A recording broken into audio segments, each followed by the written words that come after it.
yoomana keessatti iddoo jirtutti bakka argamtutti iddoo dhaabbattutti waan dalayduu fi hojjettutti suuqii kee keessatti biiroo kee keessatti konkolaataa kee keessatti hojii kamuu keessa jiraadhu hojii kee keessatti rabbiin ofirratti eegdee haqa namaa yoo tiksite rabbiin qabeenya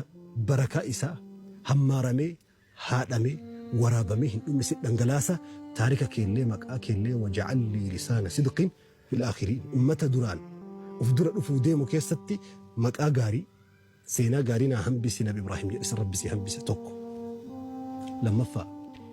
abbaan intala isaatiif tahe yookiin ilma isaatiif tahe faayidaa har'a dhufee dabru akka galaana roobaa birrii mallaqa paaspoortii Ameerikaa paaspoortii Awustiraaliyaa paaspoortii Awurooppaatiif jecha ilmoo isaa nama rabbii hin sodaanne nama kabajaan hin guddatin nama sharafa namoomaa aadaa hin beeynetti ilmoo isaa gurgure taarikin isaa faalama. Umar intala tana qabeenya isiin dhageenye sadarkaa isiin dhageenye wanti irraa dhagahe kalimaa takka rabbiin arga jecha dhusan qofa bakki yeroo fuudhaaf ka'an heerumaaf ka'an laallatanillee dubbi achiiti. جاء رجل إلى سيد التابعين أبي سعيد الحسن البصري رحمة الله عليه لم تجتكو حسن البصري برد فيه يا أبا سعيد انت لتي نمهدك أتي يو أين يفكني ويا جنان نما ربي سداتو كني جليل يو جالتي